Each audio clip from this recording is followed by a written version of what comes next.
Right, welcome back to the second part of the show, ladies and gentlemen. Like I mentioned earlier, today we have quite a candid conversation when we are talking about matters to do with peaceful coexistence and tolerance. And this is one of the few matters that is quite of a concern at a time like this when we are headed into a general election, which is a couple of months away. And talking about being the fact that we are into the electioneering period, the culture that has been in our country is a culture that we normally think each and every time we have an election is a time that we will have to fight, we'll have to cause chaos, we'll have to live in some fear or in some kind of way. But this is one of the few narratives that the Mombasa Interfaith Network is seeking to stop. And they will be telling me how they're seeking to stop that as well. And we want to understand the role of women in talking about peaceful coexistence and tolerance, the role of women in peaceful coexistence and tolerance, and also the role of the women in talking about free, fair, and general election issues about the politics. And I'll be speaking to Pastor Silvana Lwembe. She's already in studio here with me to shed more light concerning this matter as well. But before I also bring her on board, I would like to invite you to send us your feedback. Talk to us. Where exactly are you watching us from? What do you think about our topic of discussion? Do you feel like there is any sort of concern when we are talking about peaceful coexistence and tolerance? What do you think needs to be done to have the two? And if you are also a woman out there, do you feel you're exercising your role in terms of making sure we have peaceful coexistence and tolerance in the country? All those is what we want to hear from you as well. You have three options at your disposal. Use the first one, that number below your screen, either to text or WhatsApp us, and also move to all our social media platforms. And I believe we are up and running also Facebook Live. You can get us through Boss TV Facebook, and I believe we are also live there, and you can also move to the comment section and share your comment as well, and I'll be sampling your views as we get along with the program. How are you, Pastor? I'm fine, thank Good to you. see. Praise God. Amen. Amen. Right. I must say I'm sitting with a woman of Vela. Kabisa. Karibu sana Boss TV. Nashukuru sana kwa kufika Boss TV. I feel honored and I'm humbled to be part and parcel of this program. Right. Yeah. And Pastor Silvana, who is she and where does she come from? Pastor Silvina Mwanamisi Lwembe. I come from Mombasa, County 001. By the grace of God, I'm pastoring a church called Armor of God Ministries. We are at Nyali, near Timboni area, and we glorify God for the work that God is doing in our lives. Right. And also, I come from Shirika hili la IRCK, Interreligious Council of Kenya, under the umbrella, under the wing of Women of Faith Network, right. Mombasa chapter. Yeah. Right, you'll be telling me what does that mean and what are some of your few roles as women of faith in Mombasa Network. What are you doing and what are you advocating for? But before then, I want to ask you this. You know, it's very, we've got women coming in as pastors nowadays. Yes. How is it easy for a woman to be a pastor? Is it that easy, you know? It is not easy, it is easy, depending on how one becomes a pastor and depending on the denomination that one belongs unto. Right. So on my side, I can say mine wasn't all that easy because it is a call. It is a call that you receive from the Lord. Right. And sometimes you get the call at a time that you are not even ready. And also you get a call at a time that pastoring has been defiled, has been given so bad names, people have been abusing pastors, and you feel, so am I going to be part and parcel of these people that have been abused at first? But because now the call is there and the Lord wants to use you, then there's no option. You just yield to the call and do what the Lord wants you to do. Very true. Yeah. Right. And the fact that you're a pastor as well, you're part and parcel of the bigger society. So many people are looking unto you. Like you've mentioned, you know, pastors may at times be on the receiving end due to some few things we see around the church. Yeah. And I beg to ask you this, you know, because you've mentioned it, Do you feel the church is headed in the right direction as we speak currently, you know? Yes, the church is headed rightly, but it is also, I can say it is also depending on who is running the church. Because nowadays, and it is biblical. Biblia inasema kwamba, maandiko yanasema nyakati za mwisho watatokelezea manabii wengi, wengine wa uongo, wengine wa kweli. Right. Unaona, so there are those prophets that are actually directing the community at the right direction. But there are also the wolves that have come that wants also to devour and even mislead people.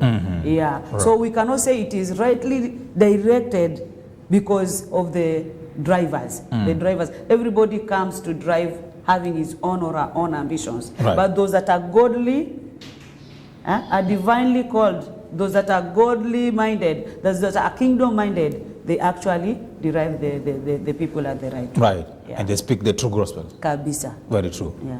Right. I had a dream of one day becoming a pastor. Can it become true? It will become true.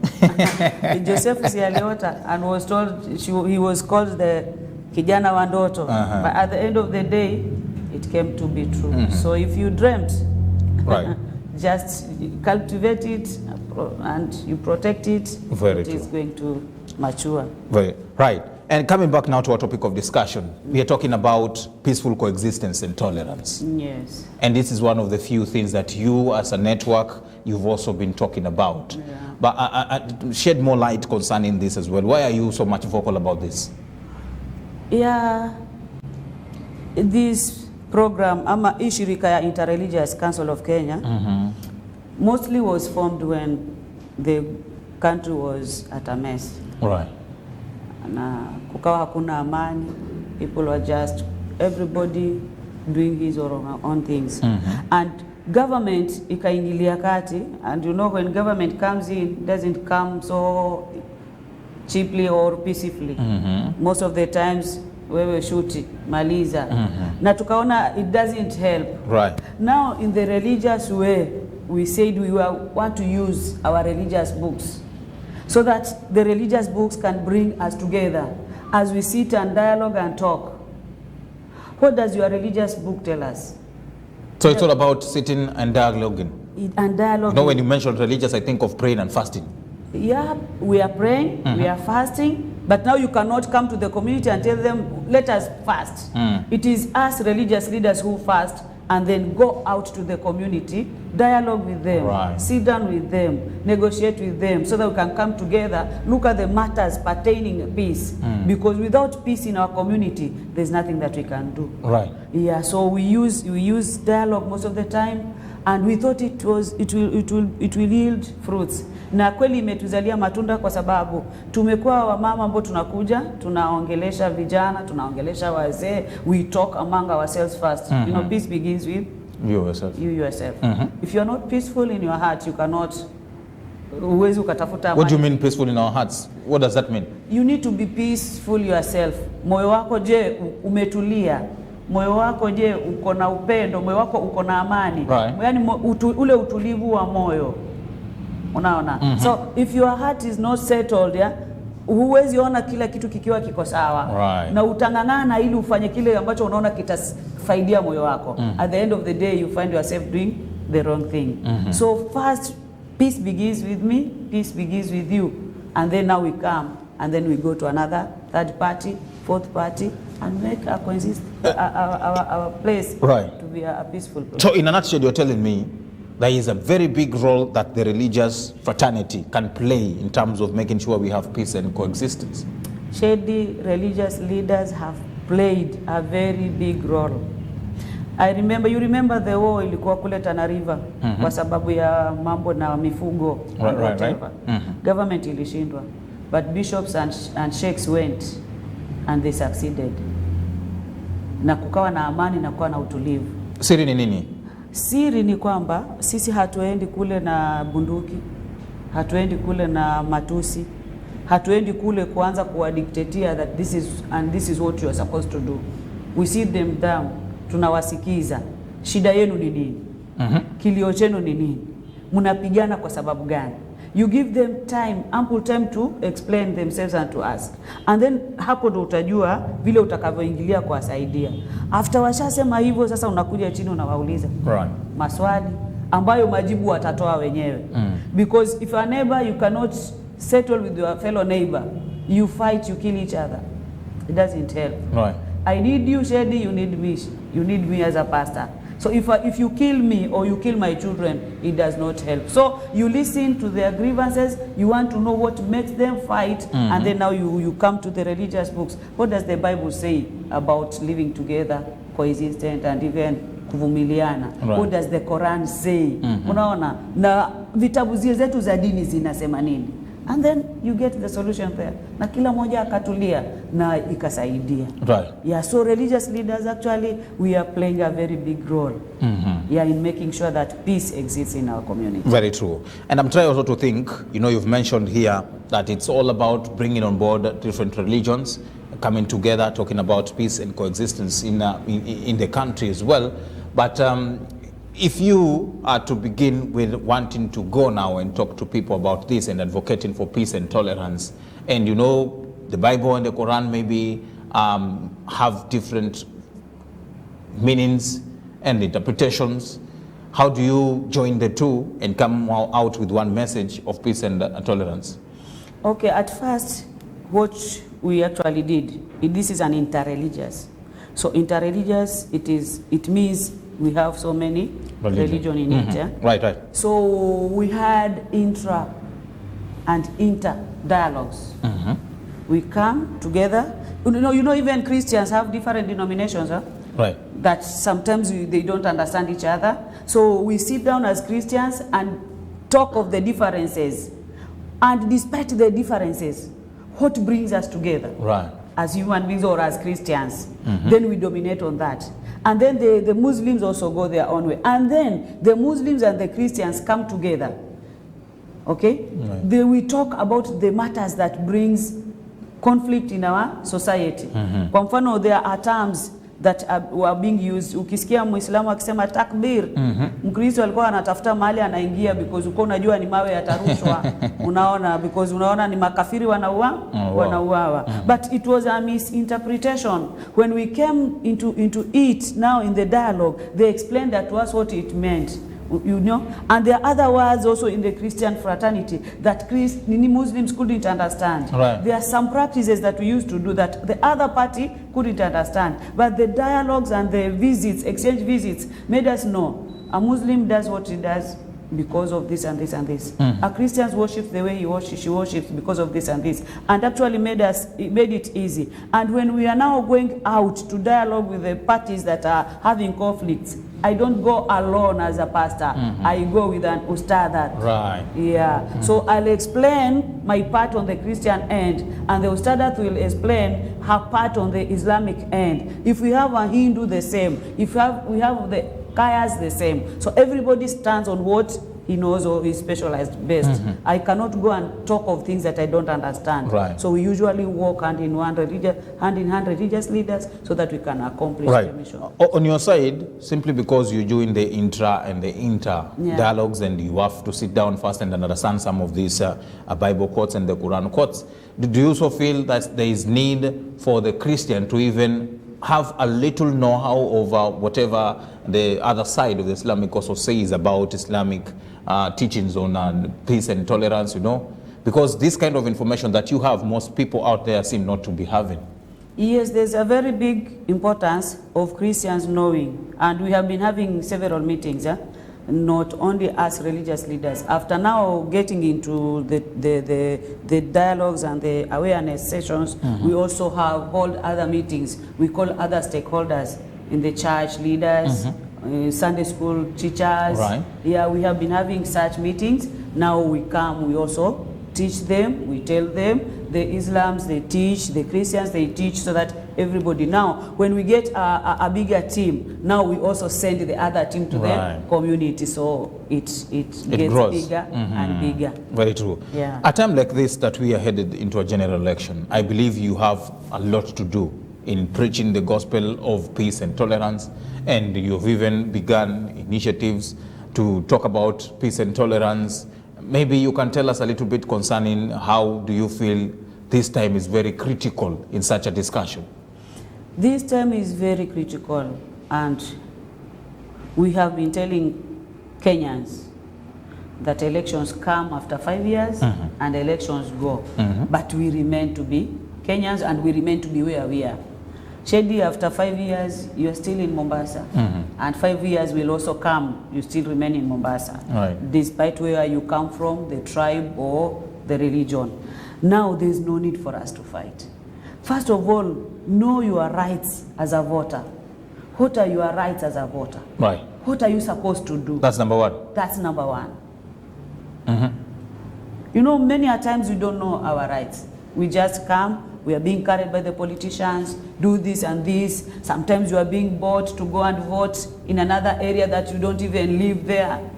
And then you come and say, my leader does not perform. Now you are in county 001. You go and vote in county 0010 or 4. Right. And then you want your leader in 001 to do what you want him to do, and you never voted for that leader.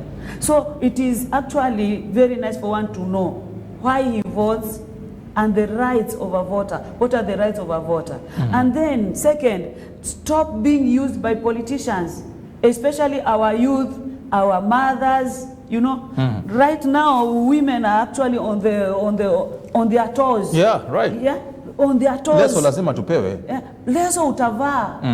But itakusaidia na nini baada ya kura? Ushavaa hiyo leso, ushaipigana, mtoto wako ashauawa, mwanasiasa ameenda. What will the leso benefit you? Utatumia kufuta machozi ukilia.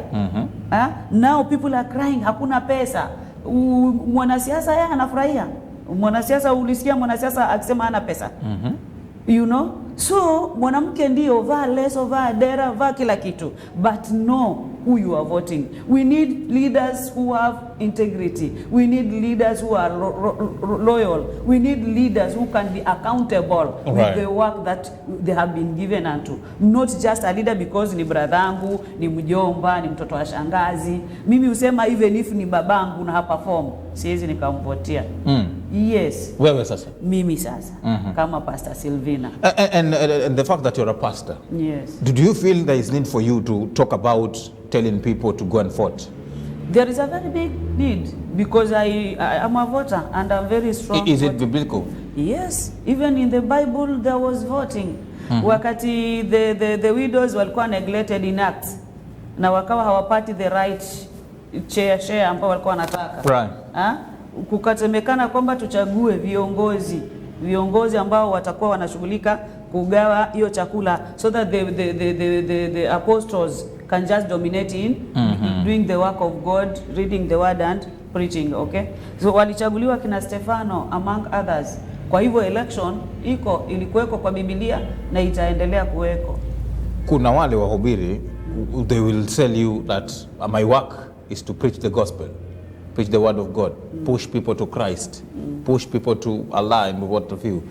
And mine is not to tell them to go out and vote. I am sure I'm supposed to only stick to spiritual matters.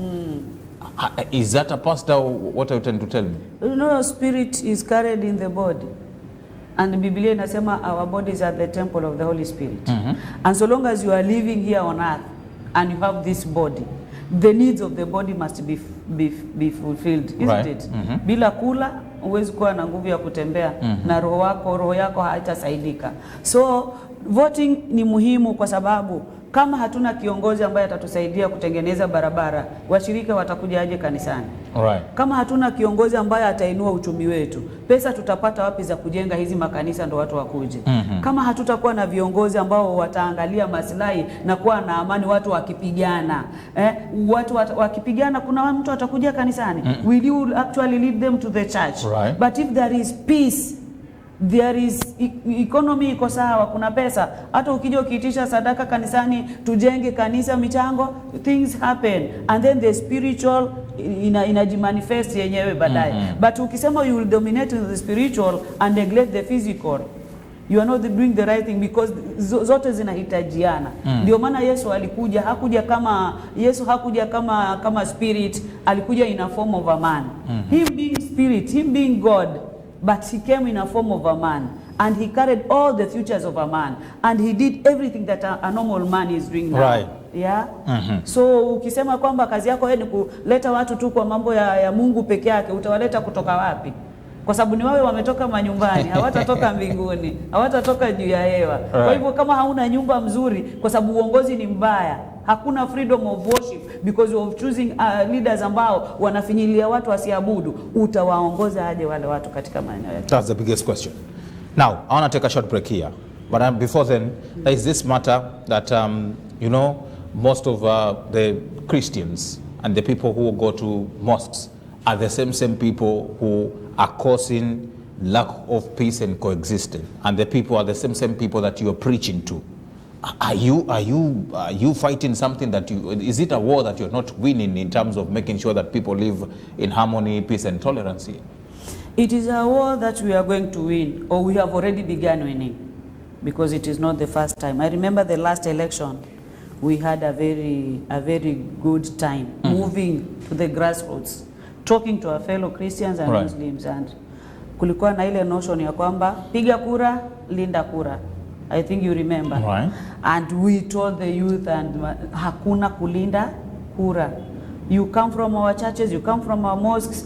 This is very dangerous, and if you want to kill yourself earlier, then do it.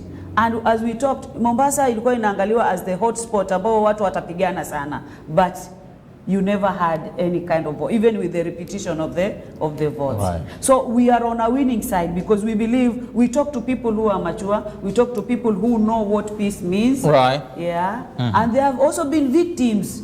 Many of them have been victims of this lack of peace. Yeah, because if your shop has been broken, everything stolen, other people killed, now you remember the other time this is what happened.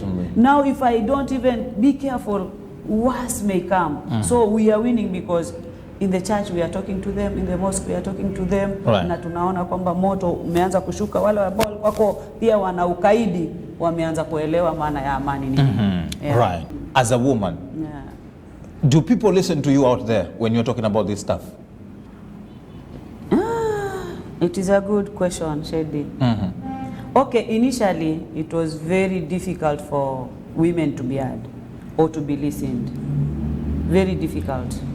But I want to glorify God because a journey of several miles begins with One step. one step. We began as if we were not sure that we were going to win, but now tunasikika. It wasn't easy, maana unajua tabia ya wanaume ni kufinyilia mwanamke. Unasema nini? Utaambia nani kitu? Kwanza wewe kazi yako ni ni jikoni tu. And it is in the Bible. Ukisoma kitabu cha Jeremiah chapter 9, wakati nchi ilikuwa imeharibika, wanaume wameuawa, wasichana wamenajisiwa, everything imekuwa distorted.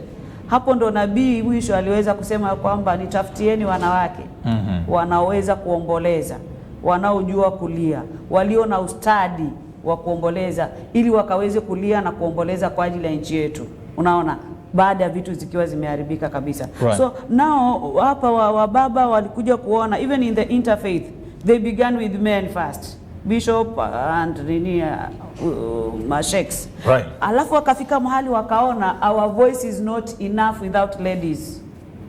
It is when now we were called. It is now when we were summoned to join the interfaith groups. And kwa CICC tukaform women desk, ambao currently I'm the secretary. Right. Now kwa interreligious I'm the vice chair of the women Mombasa Women of Faith Network. So wanawake tunasikika sasa, haikuwa rahisi, but now tunaanza kusikika. Right. Yes. Na huko kusikika, unahisi kwa nini people have changed and are now listening to you guys? People have changed because they are listening to us now because things have also changed. And the current situation ya ulimwengu vile huko sivyo vile ambavyo kulikuwa pale zamani. Right. Zamani mwanamke alikuwa ni kama hana role kubwa katika familia. But now unapata mama ndio anacheza part kubwa sana kuliko hata baba sometimes.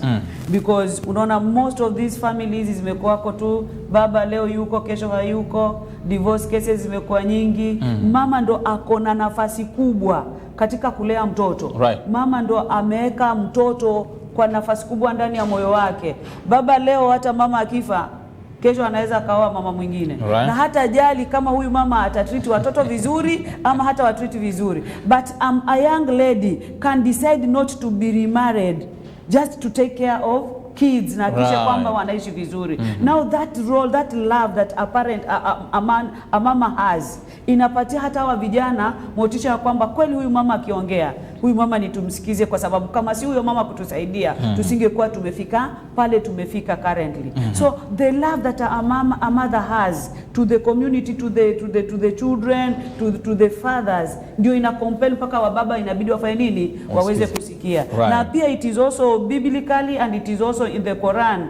Wenzangu nawasikia wakisema ya kwamba bibi ya prophet alikuwa kuna nafasi kubwa sana ya kusikika. And also we see in the Bible kuna judges pale, kulikuwa na judges hapo, kuna watu ambao waliweza ku-advocate for peace for their husbands. Wakati Abigail mume wake alikuwa kwa amekosea anataka kuuawa, akaweza kuintercede na aka-intervene na Mungu akafanya nini? Akamsaidia bwanake hakuuawa. So mwanamke ako na nafasi kubwa na tunafaulu kwa sababu Mungu ameanza kutupa kibali. Unaona kibali. Unajua zamani kulikuwa kuna kibali. Lakini Mungu ameanza kutupatia hiyo favor. Yeah, so our men wametuvalue because they also see the work that we are doing in the home. A man anaweza toka without leaving even a penny. But when he comes back in the evening, children have eaten, clothes have been washed, the house is clean, and even food has been kept for him also to come and eat. Kwa nini asimsikize huyu mama? So mwanamke ana nguvu. Right. And the fact that mwanamke ana nguvu, which is true, and the stereotyping of women previously is now also changing, and the world also you've mentioned to me is also changing. But now there is still a lot to do in terms of pushing more women to talk about stuff. Maybe either discussions about our politics, the way they are going, discussions about peaceful coexistence. And we also have other women who just sit and say, you know, it doesn't matter to me, provided my life, my kids and my family is doing well. It doesn't matter how things are going. Is that a kind of mentality that should we have, and how do we even get to change that? I can say the greatest enemy of a woman is a woman. Yeah? Because wewe ukisema kwamba mimi kazi yangu ni kutulia, I don't care what will happen, you have to care most, because when things become worse, you are also part and parcel of it, isn't it? When chaos broke and people die, you're also a victim. You can fall a victim.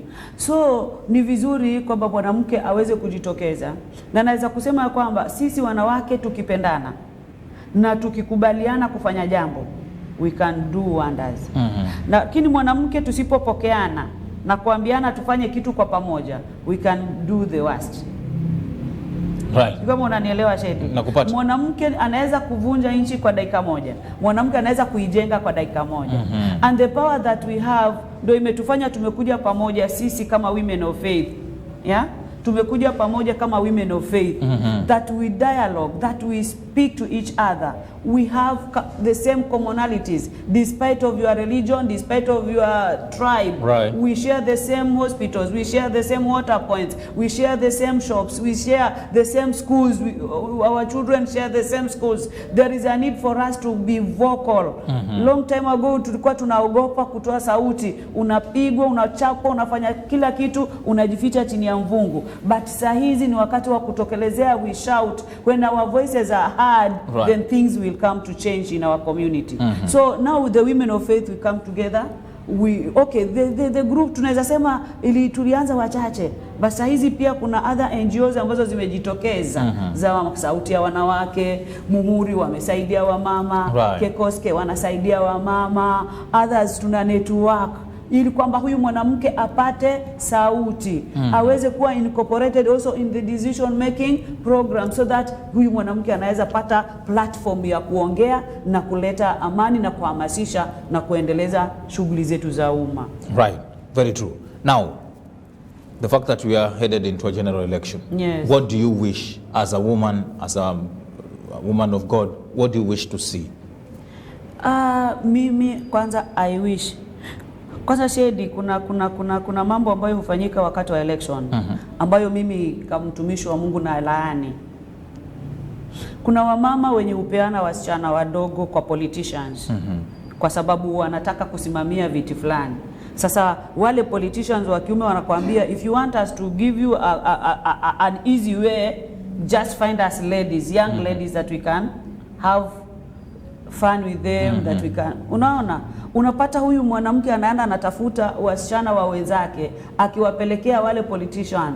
Sasa baada ya hiyo election unapata msichana either aliolewa mbio, wengine walijazwa mamimba, wamama wengine hata wanatoroka kwao wanaenda kutumika huko. Right. Unaona, sasa mimi ninasema ya kwamba mwanamke ni utumike kuleta maendeleo, mwanamke utumike kuprotect your fellow mwanamke, una protect young ladies, unawa protect, si watu wapeane just because you need a space. So my call is that we ladies, we need to be vocal. We go out, tell our young girls wasikubali kutumika politically kwa sababu ya mambo ambayo hayatawafaidia baadaye. Right. Lakini wawe with a sober mind. Right. You know, if you have a sober mind, you will do what you want to do exactly. But if you are just carried out by money, by other people, you don't even understand what you are doing, you'll end up doing what you are not supposed to do. Right. Alafu unaleta upata regrets later. So all women, it is my call or my prayer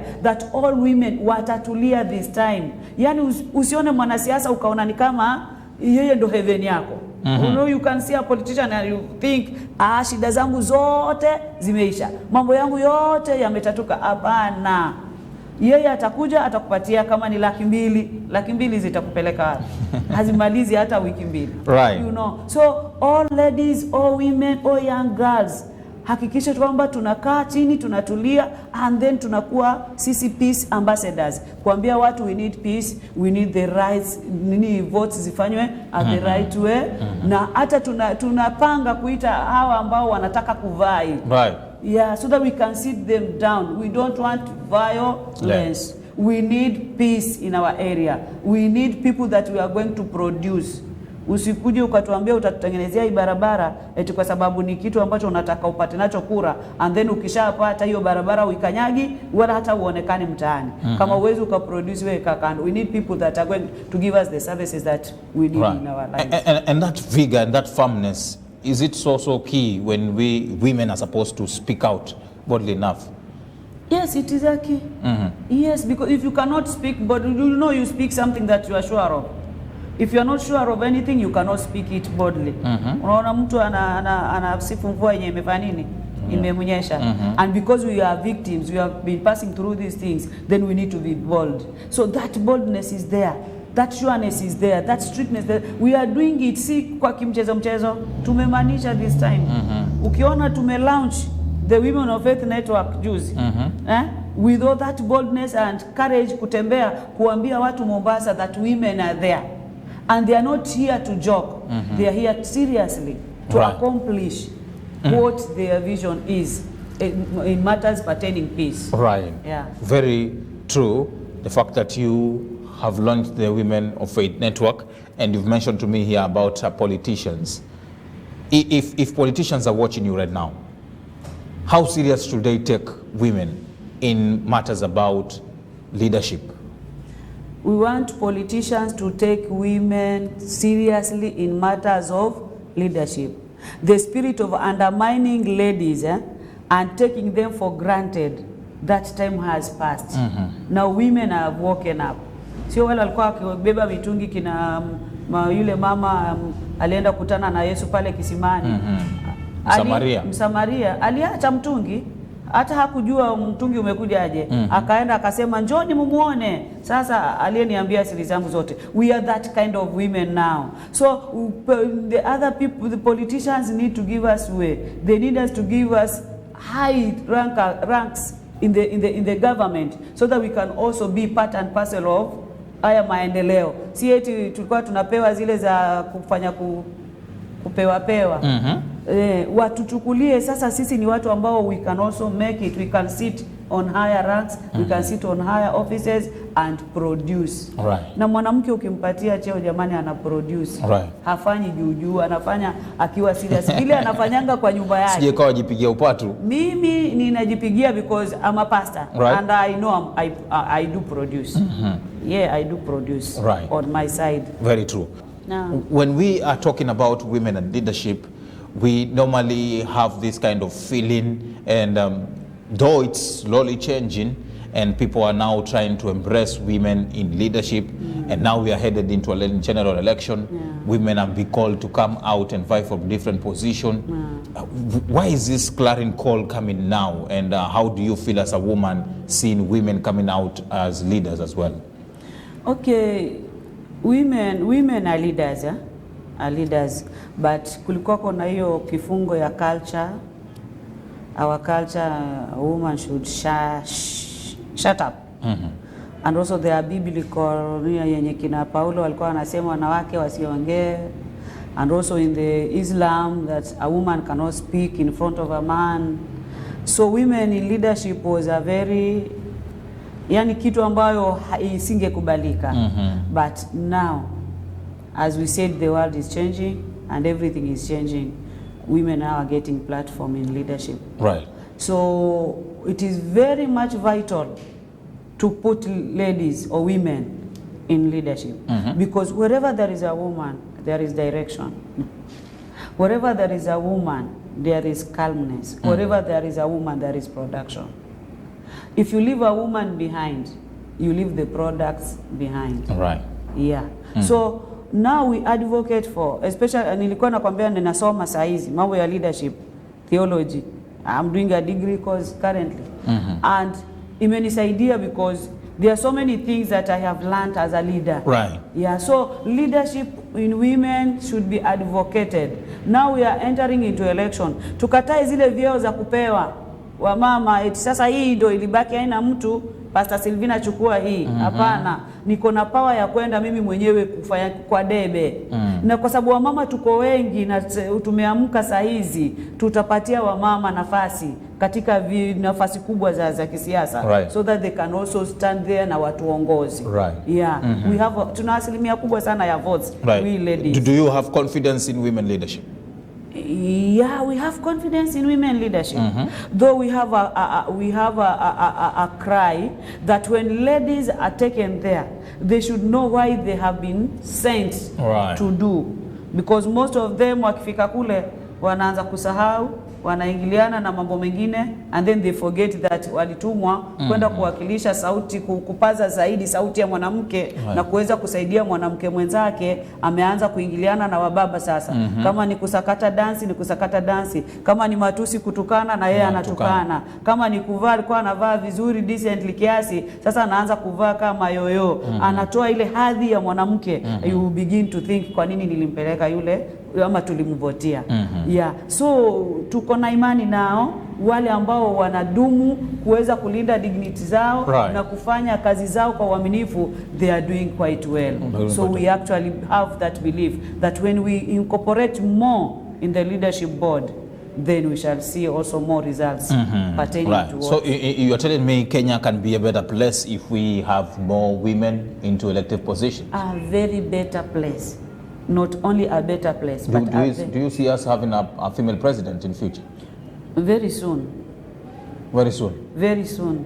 Yeah, very soon tutakuwa na Samia wa Kenya. Atapigiwa kura na nani? Atapigiwa kura na wanawake na vijana. You know, youth wako wengi, wanawake wako wengi. And these programs we are educated youth. Na unapata hata in the peace meetings zenye tuna hold huko, right. Wamama ndo wametafuta youth. Kina mama Irene Randu, kina mama Shamsa, au ndo wameshika, hatujaona baba mwenye ameshika youth na kuwasaidia. Now we had last week we had a meeting ya youth wenye wamereform, na jana walikuwa wanazindua ofisi yao hapo Kazandani pia. Wa resource center wamewekewa hapo vijana. So when we come to this to talk with our fellow youth, with our mothers, wa mama, sisi tutainua rais Kenya. Right. Yeah. Very true. Last but not least, Mombasa Women Interfaith Network. what are some of the few programs that you're looking forward to do in talking about the issues of peace and advocacy of tolerance? Programs that we have,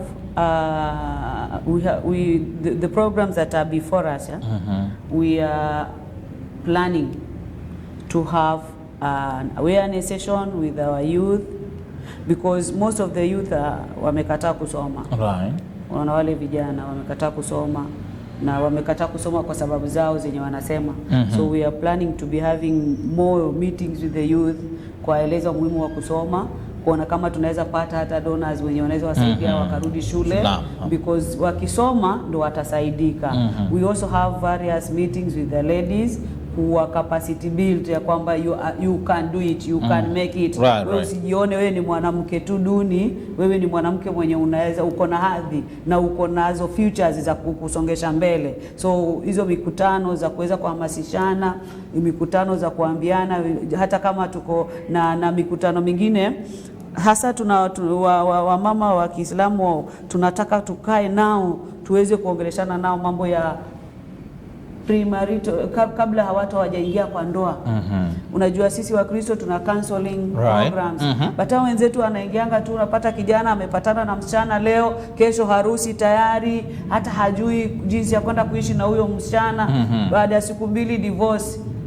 Haya, ameenda kuoa mwingine, alafu pia hiyo kwamba they are allowed to marry more than 3 wives, 4 wives. Unapata mtu anaona ni kuoa tu, hajui ni majukumu.